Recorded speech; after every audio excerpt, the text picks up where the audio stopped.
Hi friends, இப்போ வந்து இன்ஸ்டாகிராம்லேயும் சரி யூடியூப்லேயும் சரி இப்போ ஒரு ட்ரெண்ட் வந்து ஆகிட்டுருக்குது. அந்த ட்ரெண்டு நம்ம எப்படி பண்ணலான்னு சொல்லி பார்க்கலாம். அதுக்கு தேவையான பொருட்கள் என்னென்னு பார்க்கலாம். ஃபஸ்ட்டு நம்ம வந்து 3 டைப்பில் பண்ண போகிறோம். ஒயிட்டு, எல்லோ, ரெட் பேஸில் பண்ண போகிறோம். ஒயிட்டுக்கு வந்து சால்ட்டு, எல்லோவுக்கு வந்து மஞ்சள், ரெட்டுக்கு வந்து மிளகாப்பொடி. இதுக்கு வந்து ஒரு கண்ணாடி பவுல் மாதிரி தேவை, இல்லைன்னா ஒரு கிளாஸ் மாதிரி எடுத்துக்கோங்க. எடுத்துகிட்டு அது ஃபுல்லாக தண்ணி நிரப்பிக்கோங்க. நான் வந்து இந்த மாதிரி டிசைன் வச்சு எடுத்திருக்கேன். நீங்கள் வந்து நல்லா விசிபிளாக தெரியணும், நல்லா கிளியராக தெரியணும் அப்படின்னா நீங்கள் வந்து ஒரு கிளாஸ் மாதிரி பிளெயின் கிளாஸ் மாதிரி எடுத்துக்கலாம். இது வந்து ஒரு மாதிரி டைமண்ட் ஷேப்பில் இருக்குல்ல, அதனால் சரியாக தெரியாது. நான் வந்து இது டிசைனுக்காக எடுத்திருக்கேன். ஃபஸ்ட்டு இதில் உப்பு போட்டுக்கலாம். நம்ம உப்பு போட்டு பாருங்கள். உப்பு போடும்போது ஒயிட்டில் வரும்போது எந்த ரிஃப்ளெக்ஷனுமே நமக்கு தெரியல. அதுக்கப்புறம் வந்து நம்ம மிளகாப்பொடி போட்டுக்கலாம். மிளகாப்பொடி போடும்போது பாருங்கள், நல்லா அழகாக தெரியுது நமக்கே.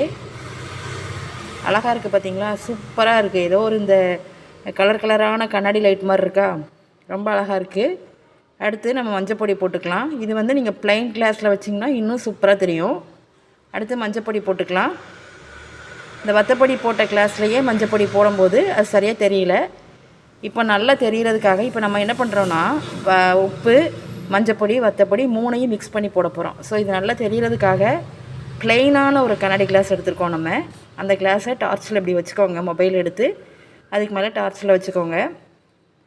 வச்சுட்டு இந்த பவுடர் எல்லாம் போடும்போது எப்படி இருக்குன்னு சொல்லி பார்க்கலாம். வாவ், சூப்பர், ஒண்டர்ஃபுல்லாக இருக்குது பாருங்கள். சூப்பராக இருக்குது. கண்டிப்பாக நீங்களும் உங்கள் குழந்தைங்களோட இந்த மாதிரி ட்ரெண்டை பண்ணி பாருங்கள். ஜாலியாக என்ஜாய் பண்ணுங்கள். கடைசியில் என்ன அப்படின்னா, வத்தப்பொடி, மஞ்சப்பொடி, உப்பு தான் நமக்கு வேஸ்ட் ஆகிட்டு. ஸோ அதனால் என்ன பண்ணணும், அந்த தண்ணியை கொண்டு சிங்கில் கொட்டிட்டு அந்த டம்ளரை அம்மாவுக்கு தெரியாமல் கழுவி கிச்சனில் வச்சுட்டோம். அவ்வளோதாங்க. பிடிச்சிருந்தால் லைக் பண்ணிக்கோங்க.